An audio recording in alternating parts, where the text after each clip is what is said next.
Okay. Hello and welcome to the first in SWET series of talks on artificial intelligence this fall. I'm Daniel Morales. I'm here today in my capacity as a writer and translator, and most of all as a SWET member. I'll be serving as the moderator. I'll go over our agenda and give a brief introduction before we start. First, let me introduce SWET. The Society of Writers, Editors, and Translators is a cross-professional community of Japan-related wordsmiths. Our members include writers, editors, translators, copywriters, copy editors, proofreaders, book designers, teachers, researchers, and rewriters, and many other professions related to the English word. In addition to Japan, SWET members work in many countries around the world. We host numerous events each month, both online and in person, such as our talk shops, Translator Tuesdays, and writer salons. And if there are events that you'd like to see happen or translation topics you'd like to know more about, we'd love to have your ideas and initiative. In 2025, SWET celebrates 45 years as an essential organization for writing and translation in Japan. And if you're not yet a member, please do join us. Membership dues are 6,000 yen a year. Please see our website, swet.jp, for details on how to join. And at the top, I'd also like to thank Lynn Riggs and Richard Sadowski of SWET for their support and their patience as we put together these talks, as well as Lisa Wilcutt for helping set up our Zoom. Next, I'll introduce the goals of this series of talks. Earlier this year, we had a heated discussion on the SWET email list about AI and translation. This was complicated by two factors. First, it was an email exchange, which allows for the quick exchange of ideas, but can miss nuance at times. We felt like a live event would be more appropriate given the level of interest in the topic. Second, when it comes to AI, there are a multitude of different conversations all happening at once. What is AI? Should we use AI? If so, to what degree should or can AI be incorporated into translation?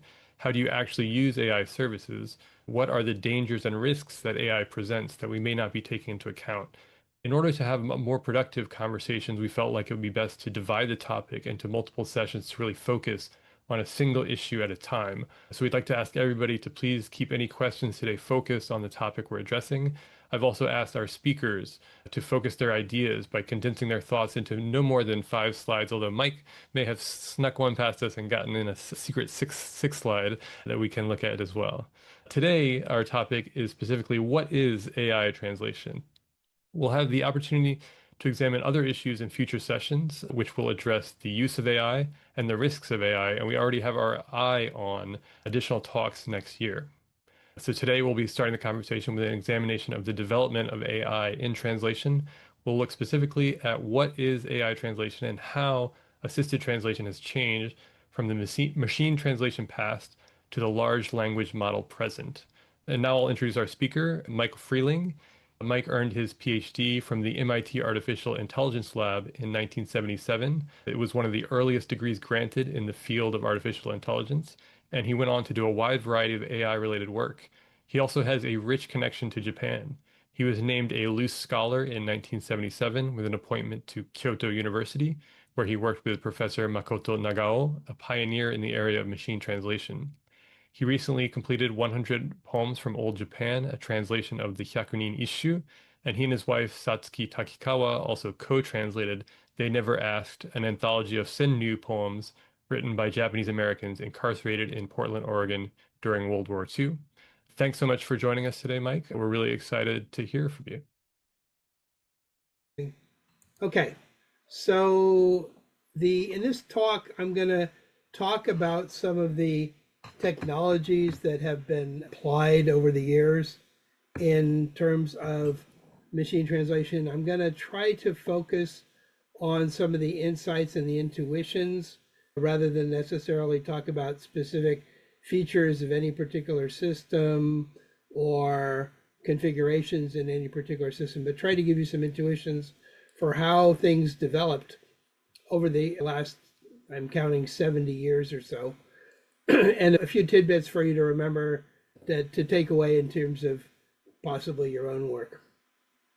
So I'm going to start with a kind of a personal anecdote, because in one way or another, whether you consider it fortunate or unfortunate, I happened to walk into the room in a Forrest Gump-like manner just as the scientific sausage was being made.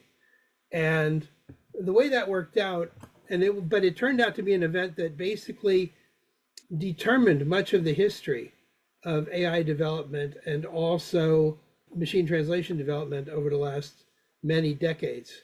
And it goes like this. I was an undergraduate at the University of San Francisco. In about 1968, Marvin Minsky and Seymour Papert published this book up here in the left-hand corner, Perceptrons, which was the first analysis of what a connected architecture, a neural style architecture would look like and what its capabilities were. And their analysis turned out to be pretty negative for various reasons, but the primary reason was that the kind of network they were considering only had one layer of what you would call nodes that would sum up the inputs and produce an output. And I got dragged into it because I was applying to graduate school at MIT at the time and ended up having to pull an all-nighter to prove a theorem, generalize one of the theorems in the book to get myself into MIT. And then I got there, and my first sit down was with Marvin Minsky, and I started talking. I'm a starry-eyed graduate student talking about how excited I am about this stuff, and I know the book was a little negative, but I think there's a lot of potential. And Marvin goes, "No, we've decided not to go that way." And the way he decided to go is what's called the symbolic approach to AI. Does anybody know what I mean by the symbolic approach to AI? Maybe not. Okay, I'll make it clear in the next slide. But basically, the story, I wasn't there for the story, but the story was that he called the funding agency DARPA, which was, I guess in those days it's called ARPA, and they controlled a lot of the money for AI research, told him that this neural stuff was a lot of hokum, don't bother with it. And that basically canceled neural style research for something like 20 years. And as a result, all of the emphasis in the AI world and consequently in the machine translation world, which was basically tracking AI pretty closely through the years, all of that work shifted to the symbolic approach. Now, what do I mean by the symbolic approach? You're all familiar with parse trees and grammars at some level, and the basics of the symbolic approach would be to start with some sort of a grammar and try to parse sentences and larger structures like paragraphs, etc., using some sort of a grammar. And a lot of the symbolic research in the early days focused on different types of grammars that would be able to capture the sort of things you want. I'm sure you're all aware, there's a lot of different levels in language processing, at least conceptually. There's the lexical level, and then you get into the syntax, and then you get to the semantics, and then finally into what's now called the pragmatics, which are the sort of the dialogue-based phenomenon that you're dealing with. Now, does everybody understand what I mean by syntax versus semantics? Syntax is, if you look at the right side of this slide here, a syntax is where you say things like a sentence is composed of a noun phrase and a verb phrase, and then the noun phrase is composed of maybe an identifying article and a noun, and the verb phrase is composed of a verb stem and a verb ending that might signal tense or active versus passive voice. And so these, you can take a set of rules like this and you run them against your data, and they come up with what we call a parse tree, which is a kind of a trace of how all the rules that apply to this particular sentence do in fact apply, and the structure that's been built. Okay, so that's what's called a parse tree. It's like the essence of grammatical approaches to language. But of course, there's a lot more than simple grammar in processing a language. There's what we call semantics. A favorite example from the early days was, if you take the two sentences, time flies like an arrow and fruit flies like a banana. Although syntactically those are almost identical, the interpretation is radically different, because you have to know that flies is a verb in one and flies is a plural noun in the other one. And so the semantics becomes absolutely critical to disambiguating and to understanding what a sentence consists of, what it doesn't consist of. And then on top of that, you have the pragmatic level, which are most easily thought of as dialogue rules. rules of polite behavior when you have a conversation. And those, for instance, if you say, is there a grocery store around here? The answer, yes, is not sufficient. The pragmatic rules generally of proper discourse would require you to say, yes, it's around the corner and it's a seiyuu or something like that. So there's all these different levels interacting, and this created big challenges for the symbolic approach, in particular, what's called the knowledge acquisition problem.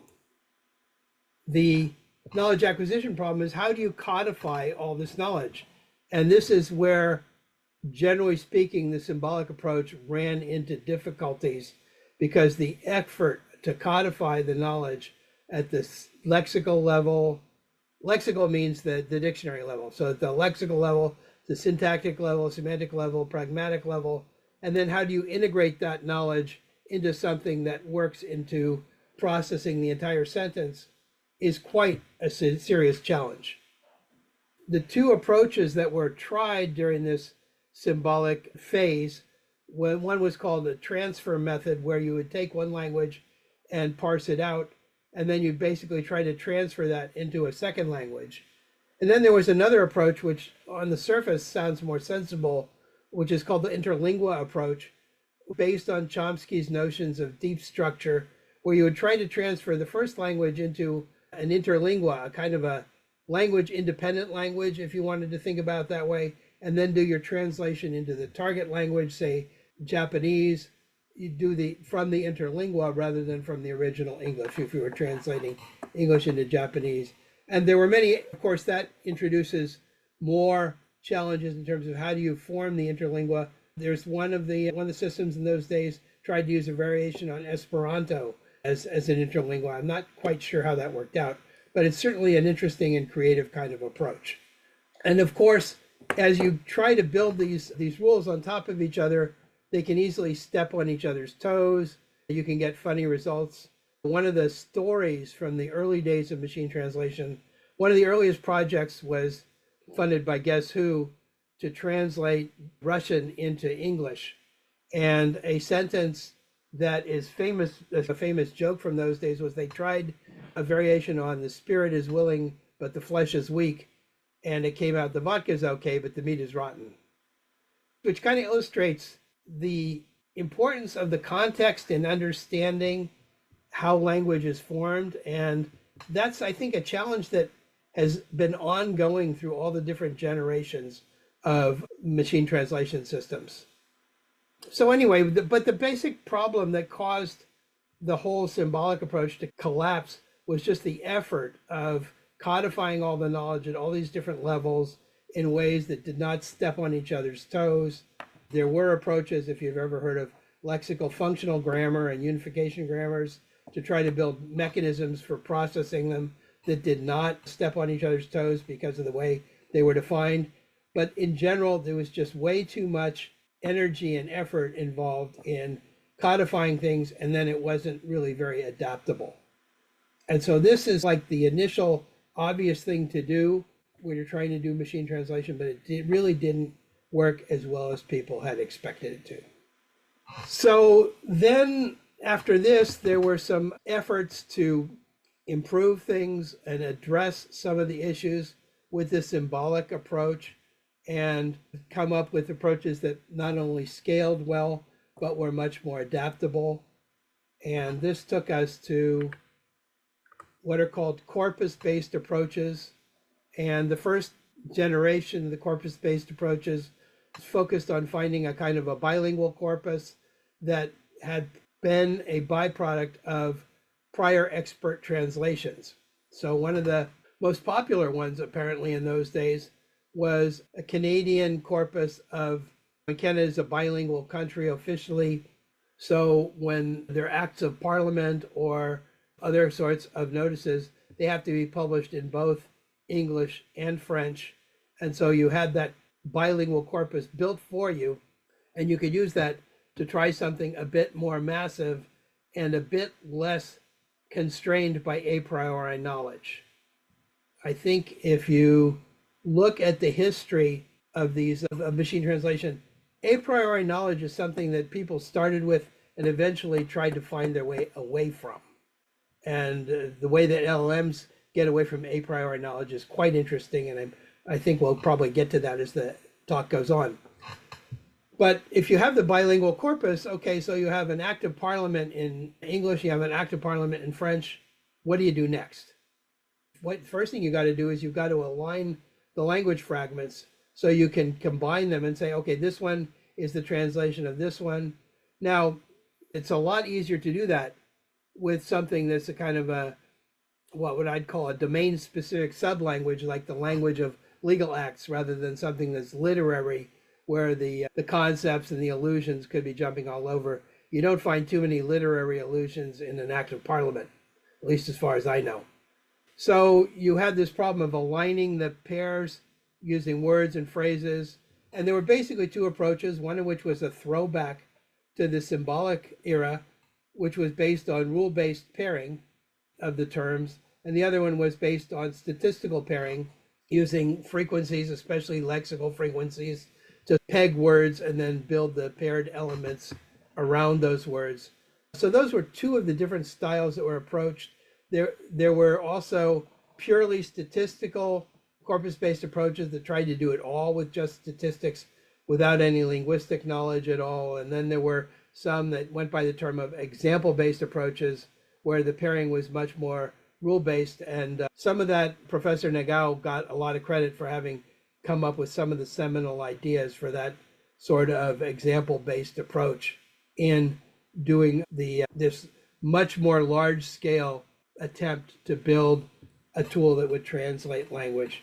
Now, what I want to point out to you at this point is what's not in this story as much are the formal linguistic rules. That's what you're trying to get away from here, is having to formulate a grammar of all of English or all of Japanese. You're doing it more with beta-driven associations between words without worrying specifically about some sort of underlying grammatical structure, underlying syntactic, semantic structure of any sort. One of the pluses of this approach was that you had some sort of guaranteed quality, because if you had the alignment right, you could guarantee that the translation was done by an experienced translator. It was properly idiomatic, and you didn't have to worry about artificial constructions creeping in that would distract people or be difficult for humans to grasp. One of the minuses, of course, was that there was very little ability to generalize. What you had was a lot of ground truth examples, but there wasn't any superstructure above them, because that's what you had abandoned by going away from the symbolic rules. And so you had limited adaptability, limited scaling. If you wanted to improve the model, what you had to do is to add more examples. So in essence, what you have is a kind of a high level of dependency on the corpus and a limited dependency on any kind of theoretical a priori knowledge, which of course was the goal of all this. But then you paid for that in the sense that if you wanted to extend it or scale it, you basically had to increase the size of the corpus. So that led to more extended approaches to machine translation that kind of followed on this corpus-based approach, expanding to larger sets of corpora. The European Parliament Acts, which have to be in multiple languages, that was a good start. Interestingly enough, the Bible was a rich source of translations in many different languages. And even into the modern day, we have these corpuses that are open source, like Tatoeba. Has anybody ever used Tatoeba? I'm not seeing anybody raise their hand. Okay, I just found out about Tatoeba in preparing for this, and I've got it up on my computer, so if we have time afterwards, we can play with it and try and figure out how it works. But it's basically an open source corpus of bilingual translations by people who have at least personally vetted them. I'm not sure how you could use that in training just yet, but at least it's interesting to know that a corpus like that is out there. This is really basically just an expansion of the corpus-based approaches we talked about. There was more in automation of the alignment and the pairing, higher levels of aggregation in terms of the alignment and the pairing, And then one thing that I think is important to realize, I think since you're all kind of practitioners here, you probably realize this instinctively. Just because we're now working in this statistical model doesn't mean the rule-based model has completely gone away. And a lot of the practical systems are going to be combining one version or another version of these together to get the job done. So it's not unexpected that you might see something with a statistics base, and then you have room to add your own examples, your own mini corpus or so knowledge base on top of it. So that's where things stood at probably around, let's say about 1990, 1992, something like that. Okay, and then that takes us back to the slide I started with, which becomes the other half of the story. So in 1986, Geoffrey Hinton published this paper in which he basically patched up the neural network paradigm with a new, I guess you could call it an invention or a discovery, it's hard to say which, of hidden layers, that between the raw inputs and the output, you could have more than one layer. And they, for some reason, they came to be called hidden layers. And so you could have 2 or 3 or 4 or 5, as many as you wanted of these hidden layers. And the way a neural network would work in this paradigm is the raw inputs would be converted to numbers, and then those numbers would be accumulated, summed up in some sort of a way in the first layer, which would produce another number, which numbers would be accumulated in some sort of a fashion in the second layer, which would produce a number at the second layer node, and this would go on for as many layers as you chose to have. Which of course introduces the question, how do you decide what all these numbers are? And the great answer, and this is one of the things that made the neural network approaches so powerful, is you don't have to figure that out at all. And this is where the sort of what you might call the black magic of the neural networks and the LLMs comes into play. If you don't figure out what they are, how do they come about? And the answer is you start with some sort of initialization. It could be random, it could be a little bit more systematic than random, and then you start training the model. And you train the model with this method, this algorithm is called backpropagation. And backpropagation, the mathematics is tricky, but the intuition is really very straightforward. You start with your output. Let's pretend you have something that wants to tell you yes or no. It's a dog or a cat. And so your output is basically a 0 or a 1. So you take your training example and you say it's a dog, which would be a 0, and you compare it to the output. If the output's a 0, you say that's good. Now, who had made a positive contribution to this at the next level down, and you reward them? Who made a negative contribution to this, and you punish them a little bit by reducing the weights at this level that are used for the summations. On the other hand, if you get a wrong example, so it's let's say it said it's a 1, but it's really a cat, which was a 0, then you do the opposite. You punish the positive contributions and you reward the negative contributions. And with this algorithm, which is really quite simple, you can go from this level back to this level, back to this level, all the way down to the very raw data. But what's interesting about this is you can go even further. And by going even further, if you start with the typical understanding of one of these neural networks, your understanding would be, I have an input and I do some characterization of the input. Let's say it's a lexical analysis. So I do the characterization of the input and I say, okay, this is a noun, this is a verb, this is a marker that shows the passive voice of the verb, this is a marker that shows the past tense of the verb, et cetera, et cetera, et cetera.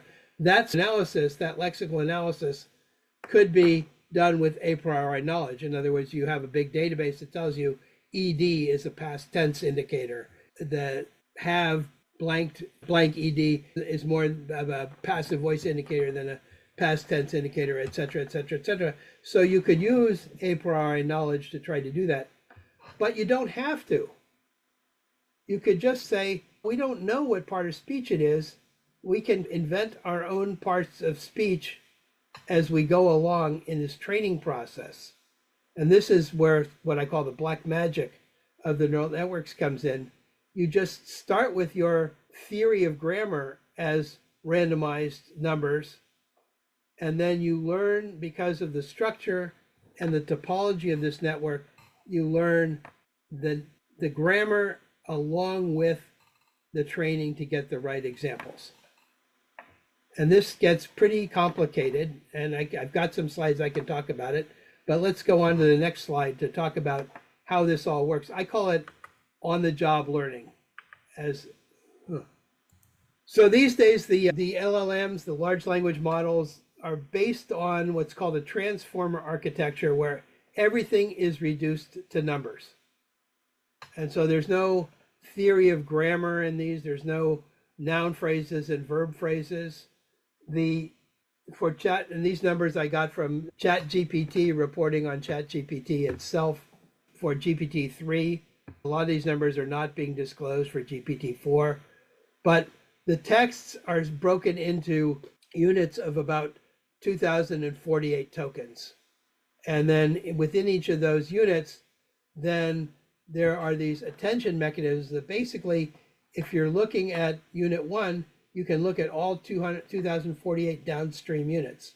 If you're looking at unit 1,000, you're looking backwards 1,000 units and forwards 1,048 units. And so you can build these massively connected networks that basically, where each unit looks at all the other units in this, each token, I'm sorry, looks at all the other tokens in this chunk of the text. And then it does this on-the-job learning through the backpropagation. It punishes anything it starts out with a random theory. It doesn't really know anything at all.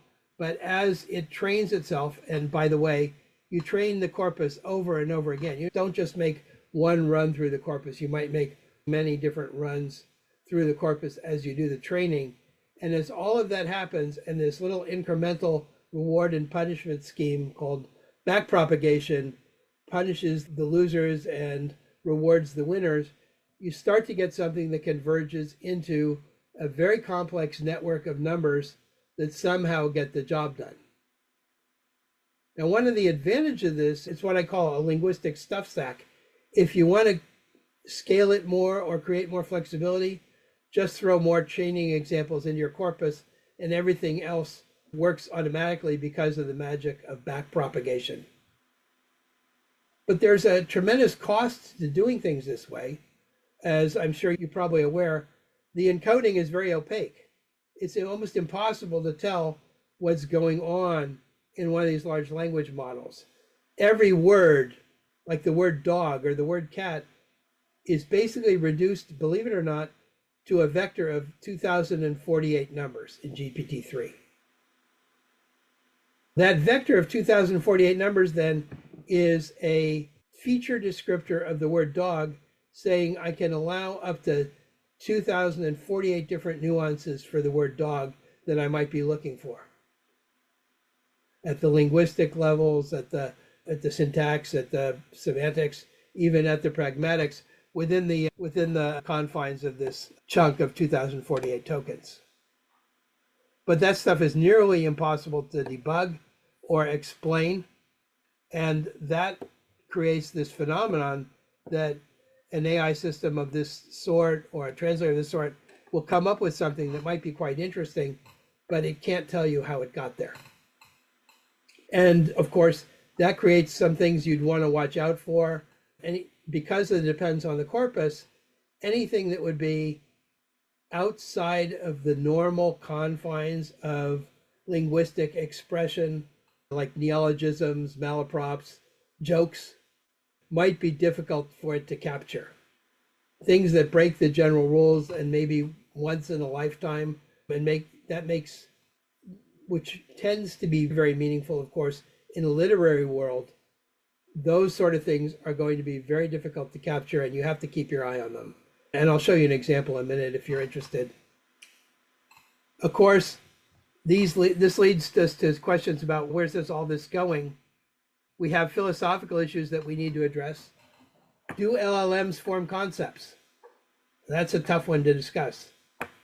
One thing people ask a lot is AI really intelligent, or is it ever going to really be intelligent? And my favorite answer to that comes from Joel Weizenbaum many years ago, where he said, it might be something that we think of as intelligent, but it's always going to be an alien intelligence. It's not necessarily going to have the same sensibilities that we are. And that's going to lead to a debate that's coming up very soon in society. And that is, what is it that makes us uniquely human? Because the presence of these AI systems, translation or otherwise, is going to really challenge us to think very carefully about that fact. Now, what we're likely to see in the future, if you listen to my presentation, I kind of present it in such a way that the old rule-based symbolic approach turned out to be a loser. And then there was this sequence of tweaks, and then all of a sudden this revolution with LLMs that got us away from the constraints of rule-based and symbolic approaches. But I don't believe they've gone away. I think they're going to come back, because they're going to come back in a way that helps to compensate for the weaknesses of the LLMs, like they're notoriously bad at things like arithmetic or anything that's a structured domain with its own rules. You're going to have those things plugged in. My suspicion is that's already going on in ways that are not being disclosed to the public, because OpenAI doesn't have to tell you anything, or any of the other companies. And of course, detecting higher level linguistic effects like irony or sarcasm are going to be lost in the training set and may never appear in the training set. And I'll tell you a little joke to wrap this up. And I've been told this is actually a story about a real life linguist named George Lakoff. That one time he was giving a talk at a linguistics conference, and he made this claim that there's many languages where a double negative is basically easily translated as an affirmative. So if you say, I'm never going to stop eating hot dogs, basically you take that double negative and you translate it as, I'm always going to eat hot dogs. And so Lakoff went on to say, but we've never found a language where a double affirmative can be translated as a negative. And then some wise guy in the back said, yeah, sure. Okay. That sort of takes us through the gist of the talk. I have a lot of details on some of the nuances of ChatGPT that we can talk about afterwards. But I just want to close with a thank you to Professor Nagao. I had the honor of having lunch with him once I started coming back to Japan in 2014. And at that time, he was complaining, they won't let me retire, because if you know how things work sometimes, he was on the board of 27 different companies and shuttling from meeting to meeting. And even though he just wanted to stay home and do his brush writing, he wasn't allowed nearly as much time to do that as he wanted. But he did manage to send me a few examples of his brush writing, and this is one of them. And I just want to close by saying thank you, Professor Nagao. And I'll turn it back over to Daniel for some questions. Great. Thanks so much, Mike. That was super interesting. I definitely feel like I know a lot more now than I did beforehand. So I've got a couple questions that we talked about beforehand, so we'll do those before we end today. And so the first is that I think when we think about LLMs and AI, there's a lot of complicated technology, complicated concepts like backpropagation and things like that. As technology progresses, do you think there's any particular aspect of the technology that it would benefit individual translators and writers to pay attention to? Yeah, I think, yeah, I implied the answer at the end there. It's the stuff that is, I want to say extracorporeal, but that probably has a different meaning. The ironies, the rule breaking, malaprops, and again, that's more heavily weighted towards or represented in literary translations than in acts of parliament, say. But it's not out of the question that you might get some sort of uses of sarcasm that you're going to want to keep an eye on. Those are the things I would consider most carefully.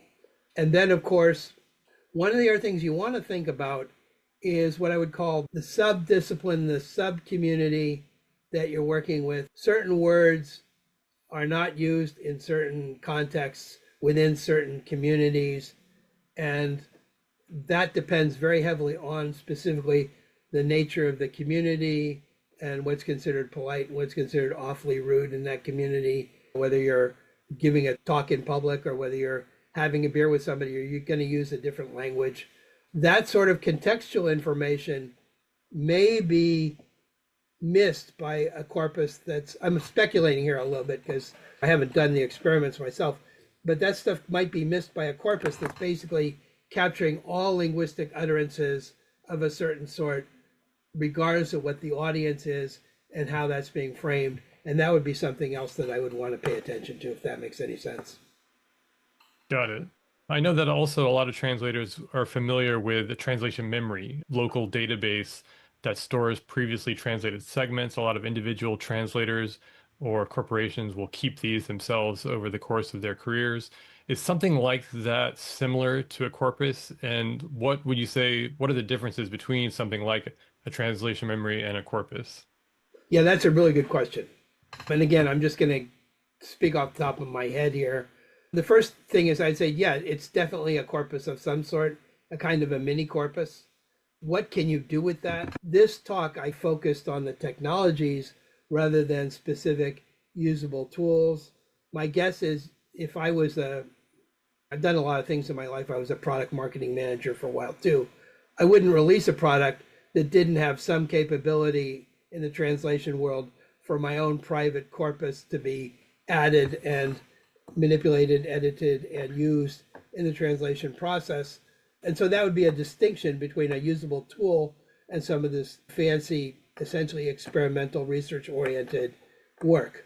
Eventually, there's a notion, I don't know if some of you have heard of this notion, it's called fine-tuning, where you can take, if you can get an LLM and rip the cover off it and just get all the nodes and all the weights, then you can actually continue training it yourself with a new, smaller corpus. So you get the advantage of this huge hundreds and hundreds of gigabytes of data that went into training ChatGPT.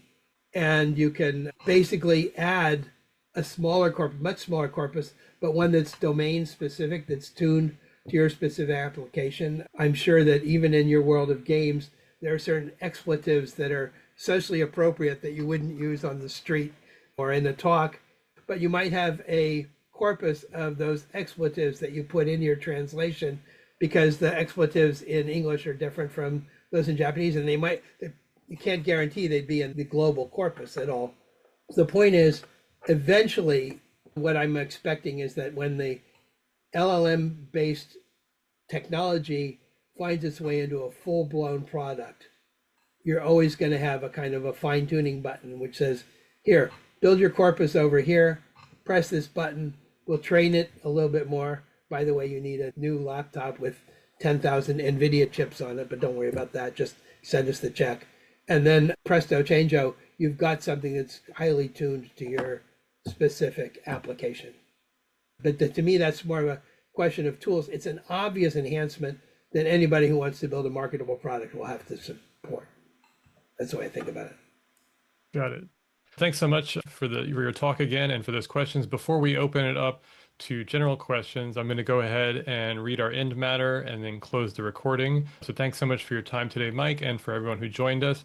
I'll give you a little bit of information about our next sessions. Our next session will be on Saturday, October 18th with Alex Queen and Richard Sadowski discussing the best practices for using AI assistance in translation from both an individual translator level and also a translation company level. Currently, that is scheduled from the same time, 9 to 11 a.m., but it may be subject to change depending on whether Alex is in Japan or in Europe.